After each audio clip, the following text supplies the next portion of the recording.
నమస్తే, మీ senior journalist దేరంగల Krishnaiah. కార్యకర్తలకే పనులు, నియోజకవర్గ అభివృద్ధి, ధైర్యం నింపే ప్రయత్నం. బీటెక్ రవి. అది పులివెందుల నియోజకవర్గం. పులివెందుల నియోజకవర్గంలో తెలుగుదేశం పార్టీ ఆవిర్భావ దినోత్సవం 44వ దినోత్సవం సందర్భంగా పులివెందులలో తెలుగుదేశం పార్టీ కార్యాలయంలో మొత్తం పులివెందుల నియోజకవర్గ 7 మండలాలకు చెందిన నాయకులు, కార్యకర్తలు పాల్గొన్నారు. జెండా ఆవిష్కరణ చేశారు. అనంతరం 7 నియోజకవర్గాల కార్యకర్తలతో సమావేశాన్ని ఏర్పాటు చేశారు. ఈ సమావేశంలో ముఖ్యంగా పేద పార్థసారథి అయితేనేమి, వివిధ మండలాలకు సంబంధించిన నాయకులు అయితేనేమి అందరూ కూడా మాట్లాడారు. అనంతరం బీటెక్ రవి మాట్లాడారు. పులివెందుల నియోజకవర్గంలో మనం ధైర్యంగా ఉండాలి, మనం ధైర్యాన్ని నింపుకోవాలి అంటే ముఖ్యంగా కార్యకర్తలు, అందుబాటులో ఉన్న కార్యకర్తలకు మనం వాళ్ళకు పనులను కల్పించాలి.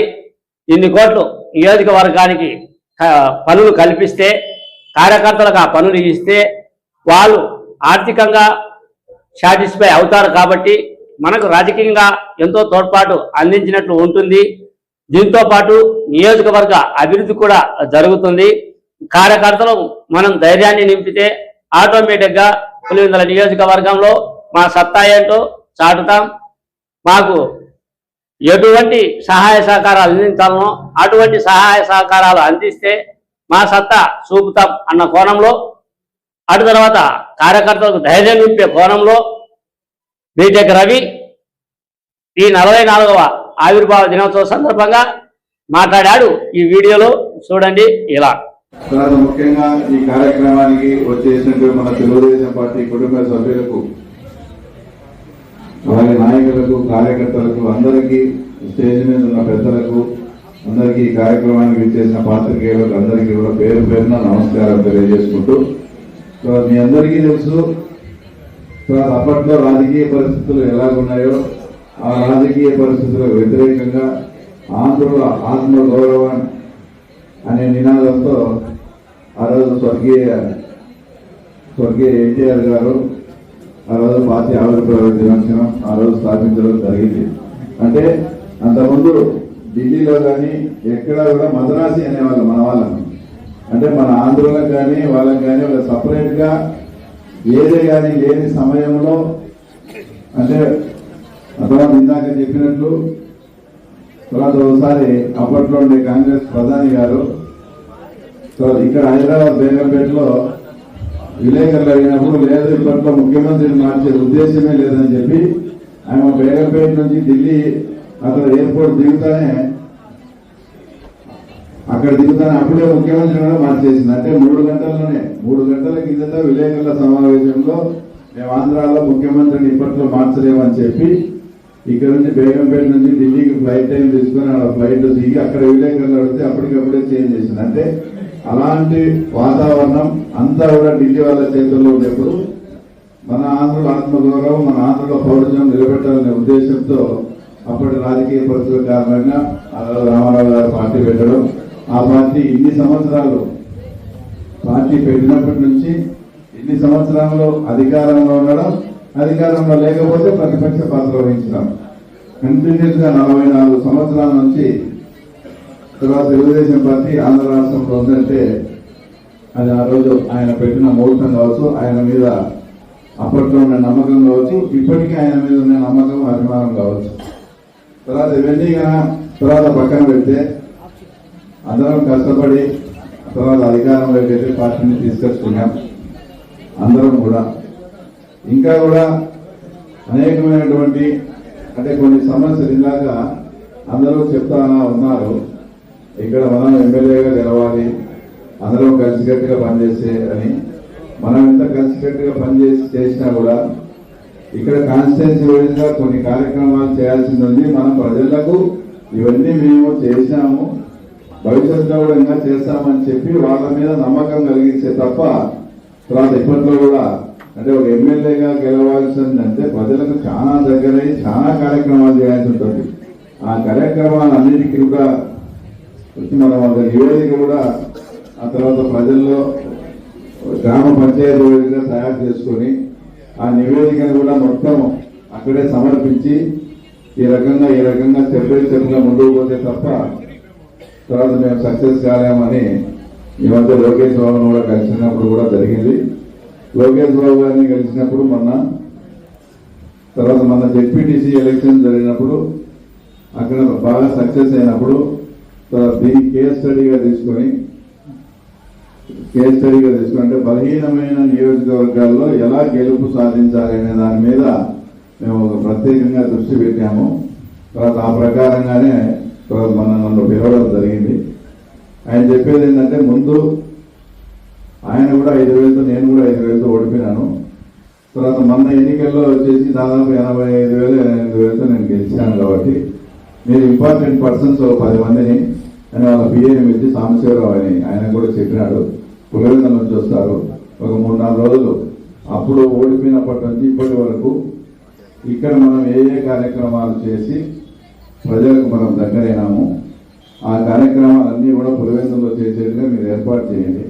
దానికి కావాల్సిన ఆర్థిక భరోసా అప్పుడు బడ్జెట్ చూసి దానికి కావాల్సిన ఆర్థిక భరోసా నేను సీఎం గారు కూర్చొని ఆ తర్వాత దానికి ఎంత బడ్జెట్ అవసరమవుతుంది ఏమని మేము డిస్కస్ చేసి మీకు శాంక్షన్ చేస్తాము.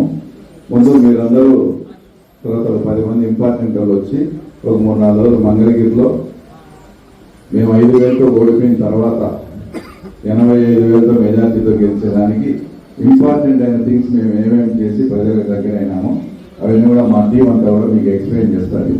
దాంట్లో మీ కాన్స్టిట్యున్సీకి అనుగుణంగా మీ నియోజకవర్గ పరిస్థితులకు అనుగుణంగా మీకు ఏమేమి ఎమర్జెన్సీగా ఉంటాయో తర్వాత అవన్నీ కూడా మీరు టేకప్ చేయండి. దానికి కావాల్సిన ఏర్పాట్లన్నీ కూడా తర్వాత నేను తప్పకుండా చేస్తానని కూడా ఆయన ప్రత్యేకంగా హామీ ఇవ్వడం కూడా జరిగింది. కాబట్టి పండుగ ఎన్ని అయిపోయినాక మనం 10 కాబట్టి 15 మంది పోయి 2-3 రోజులు మంగళగిరి అంటే విజయవాడ కాబట్టి చూసి అక్కడ ఏం కార్యక్రమాలు జరిగినాయి, ఏ కార్యక్రమాలు జరిగినందువల్ల ప్రజలు ఆటోమేటిక్గా అట్రాక్ట్ అయ్యారో అవన్నీ కూడా చూసుకొని తర్వాత చేస్తాం.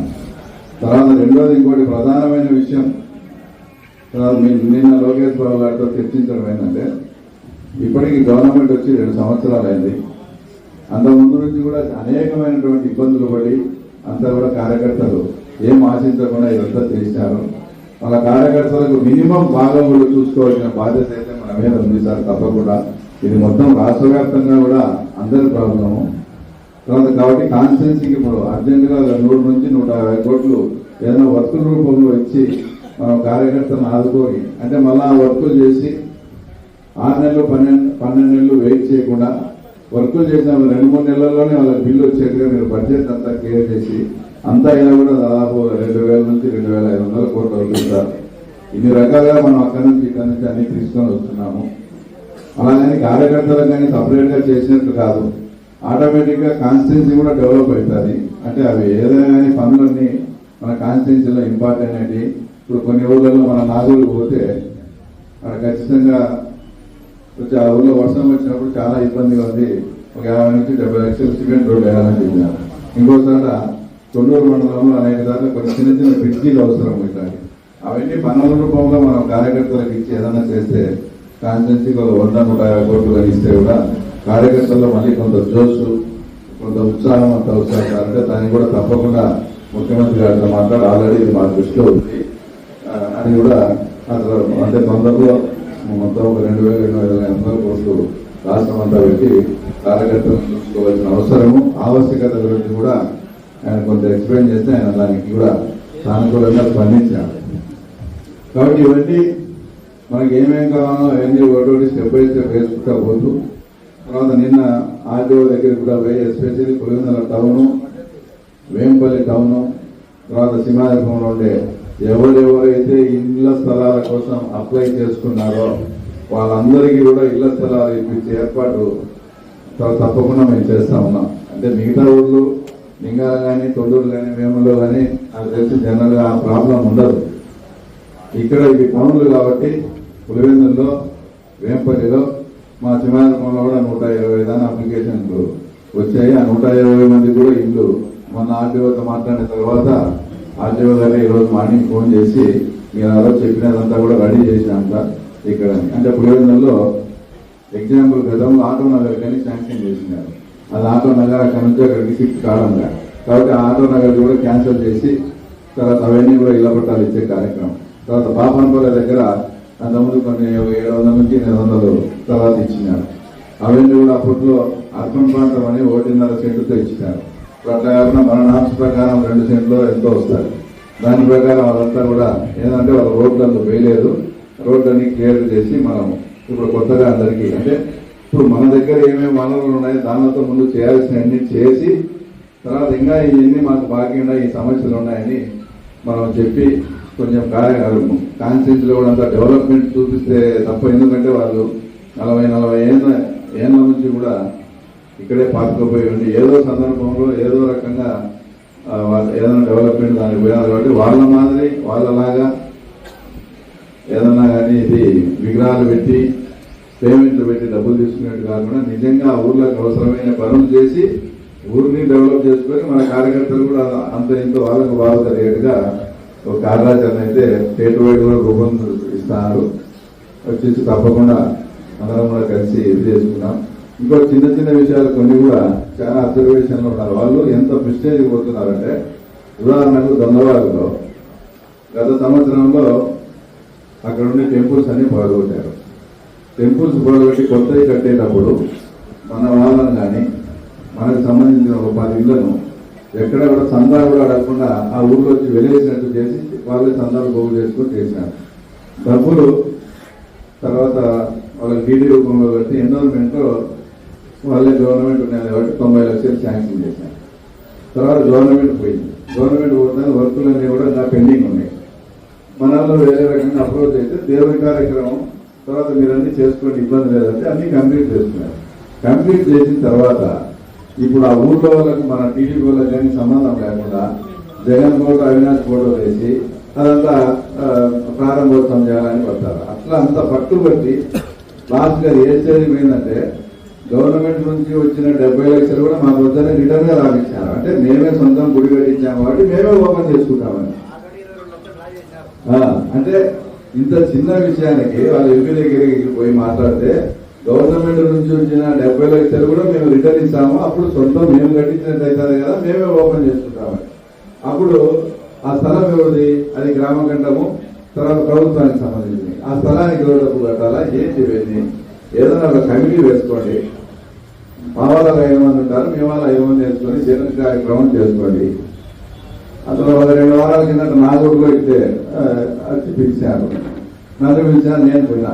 నేను పోయేదానికి కరెక్ట్గా అవినాష్ రెడ్డి ఇక్కడ పూజా కార్యక్రమం ఉన్నాడని నేను మన నాగరెడ్డి మన జగన్ ఇంటికాడ కూర్చొని కాఫీ తాగి ఒక అర్ధగంట తర్వాత పోయినాం. మనకు అట్లా పేర్చాలు ఏం లేవు, కానీ వాళ్ళు పట్టుబట్టి తిని ఆ స్టేజ్కి తీసుకుపోయి వాళ్ళతో ఫోన్లు చేసి చేయడం మనము ఒక మంచి కార్యక్రమానికి మనం ఏదో అడ్డపడతానట్టు సృష్టించి చేశారు. తర్వాత అంతా కూడా మన డిఐజీ గారికి ఎక్స్ప్లెయిన్ చేస్తే అది పోల్చుకోలేదు. అసలు ఎంతది దారుణం అంటే ఏదైనా విగ్రహ పరిస్థితి చేసేటప్పుడు విగ్రహాలు ఆర్డర్ చేసి ఒక 8 రోజులు 12 రోజులు ఖచ్చితంగా నీళ్ళలో పెట్టాలి. ఇంతవరకు విగ్రహాలు కూడా రాలే. తర్వాత 29వ తేదీ ఓపెనింగ్ పెట్టుకున్నారు. అది కూడా ఏంది, ఎవరితో పెట్టుకున్నారు? హిందూ మతం మీద విశ్వాసం లేని వాళ్ళతో పెట్టుకున్నారు. ఇట్లాంటి చిన్న చిన్న విషయాలు కూడా వాళ్ళు అంత ప్రిస్టేజ్కి పోతా ఉన్నారు. కాబట్టి మనం కూడా జాగ్రత్తగా ఏదైనా అవకాశం వచ్చినప్పుడు మనం కూడా గట్టిగా పట్టుబడుతుంది. సేమ్ కేసు ఐవారపల్లిలో మన పాపిరెడ్డి విషయంలో జరిగింది. ఐవారపల్లి పాపిరెడ్డి దాంట్లో కూడా దేవాలయం కట్టించారు. సేమ్ ఇదే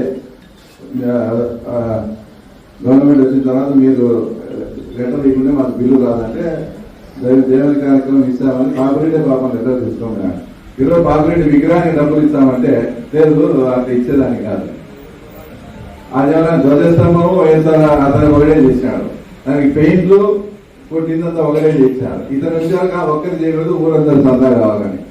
ఇట్లా చిన్న చిన్న విషయాలు కూడా వాళ్ళు క్రిస్టియన్ అంటే మాదే జరగాల అనే ఆ కాన్సెప్ట్ ఉన్నారు. కాబట్టి మన వాళ్ళు కూడా కొంచెం జాగ్రత్త వహించి అట్లా విషయాలు ముందే మనం తెలియజేయండి. మనమే పద్ధతి ప్రకారం మనం ఎక్కడ వాళ్ళనే ఇబ్బంది పెట్టాలని కాదు, కానీ మనం తగ్గి ఎక్కడ కూడా ఉండకూడదు. వాళ్ళు ఇక్కడ చేసినప్పుడు కూడా మనం కూడా సిస్టమేటిక్గా చేసి ఆ రకంగా చేసుకోవాలనేది. కాబట్టి ఈ కార్యక్రమం ఇంకా ఏదన్నా సలహాలు సూచనలు ఉన్నా కూడా అవన్నీ తీసుకొని వాళ్ళకు కూడా ఇంతవరకు రాష్ట్రం చాలా గడ్డుకరమైన పరిస్థితిలో ఉంది కాబట్టి ఇది ఎట్లా చేయాలా ఏం చేయాలని వాళ్ళు స్టడీ చేసేదానికి ఈ ఆర్థిక పరిస్థితి ఇదంతా చూసుకొని ఇప్పుడిప్పుడే రాజకీయం వైపు కూడా దృష్టి పెడతా ఉన్నారు. తప్పకుండా అందరినీ పిలిపించి చేసి ఎస్పెషల్లీ మనలాంటి నియోజకవర్గాలను కొంచెం ప్రత్యేక దృష్టితో చూడమని ఫైనల్ గా లోకేష్ బాబు గారిని కూడా అదే కోరాం. ఏదైనా పులివెందుల నియోజకవర్గాన్ని సెంటర్ చేయండి, నియోజకవర్గంతో పాటు నన్ను మా కార్యకర్తలను సెంటర్ చేయండి. మేము ఇక్కడ ఫైట్ చేసేదానికి పోరాటం చేసేదానికి మేము సిద్ధంగా ఉన్నాం. మమ్మల్ని ఏ రకంగా ఏ స్టేజ్లో ఎలాగ వాడుకుంటారో మీరు వాడుకోండి, ఇంతకన్నా నేను మీకేం చెప్పలేను అని కూడా చెప్పి తర్వాత మేము రావడం జరిగింది. కాబట్టి ఇవన్నీ అర్థం చేసుకొని మన పార్టీ ఏ రకంగా ముందుకు పోవాలా, తర్వాత తొందరలో మున్సిపాలిటీ ఎలక్షన్స్ జెడ్పీటీసీ ఇవన్నీ ఉన్నాయి. వాటిలో కూడా తప్పకుండా మన పార్టీ అధికారంలో ఉండి మేము ఇన్ఛార్జీలు అనే టైంలో ఇన్ని స్థానాలు గెలిచాము, ఇంత పార్టీ మరింత బాగా బలపడిందని ఒక సంకేతం ఇస్తే కానీ వాళ్ళు కూడా ఎందుకంటే ఇంత రిక్వెస్ట్గా ఎందుకు చెప్పుకోవాల్సి వచ్చిందంటే వాళ్ళ మైండ్లో కూడా బయటికి అనరు కానీ రాష్ట్ర వ్యాప్తంగా ఇంత వేవ్ ఇంత వచ్చినా కూడా పులివెందులలో 60,000 మెజార్టీ ఎందుకు వచ్చిందనే వాళ్ళకు ఆ భావన కూడా లోపల ఉంది. కాబట్టి దాన్ని కూడా మనమేం తప్పు చేయలేదు. మనకు అన్ని వనరులు ఇచ్చి అన్ని రకాలుగా ఇస్తే మనం ఎంతకైనా ఫైట్ చేసి ఎంతకైనా మెజార్టీ పెంచడానికి మీరందరూ సిద్ధంగా ఉన్నారు. దానికి తగ్గ వసతులు, దానికి తగ్గ పరిస్థితులు కల్పించండి, తర్వాత రిజల్ట్ మాకు వదిలేయండి గట్టిగా చెప్పడం, దానికి వాళ్ళు ఓకే అని చెప్పడం కూడా జరిగింది. కాబట్టి మనమేం ఏదో 60,000 తగ్గి ఏదో ఉండడం అది మన తప్పు కాదు. వాళ్ళు అప్పుడు ముఖ్యమంత్రిగా ఉన్నారు, కొన్ని వందల కోట్లు ఖర్చు పెట్టినారు. ఇంత రాజకీయ చైతన్యము ఈ రకంగా అధికారం వస్తే బలమైన నాయకత్వం ఉంటుందని కూడా మన వాళ్ళకు కూడా కొంచెంగా అంత లేదు. కాబట్టి అప్పుడు జరిగింది. ఇప్పుడు అన్ని పరిస్థితులు అనుకూలంగా ఉన్నాయి. మీరు మాకు అన్ని ఇచ్చి చూడండి, జెడ్పీటీసీ మున్సిపాలిటీలు కొట్టుకొని మీ దగ్గరికి వస్తామని కూడా మాట ఇవ్వడం జరిగింది. కాబట్టి మీకు ఏం కావాల్సిన ఆ ఎలక్షన్ ప్రాసెస్ అంతా అన్ని చూసుకునేదానికి మేము ఉన్నాం. కాబట్టి ధైర్యంగా ఫైట్ చేసి ఎక్కువ స్థానాలు గెలిస్తే మనం కూడా వాళ్ళని గట్టిగా నిలదీసేదానికి అవకాశం ఉండాలి. ఈ విషయం మాత్రం ఖచ్చితంగా మీరందరూ దృష్టిలో పెట్టుకోవాలని భావిస్తూ ఈ కార్యక్రమానికి వచ్చి దీన్ని సక్సెస్ చేయడానికి అందరికీ పేరున నమస్కారం తెలియజేసుకుంటూ అయిపోయిన తర్వాత భోజనం కూడా ఏర్పాటు చేయడం జరిగింది.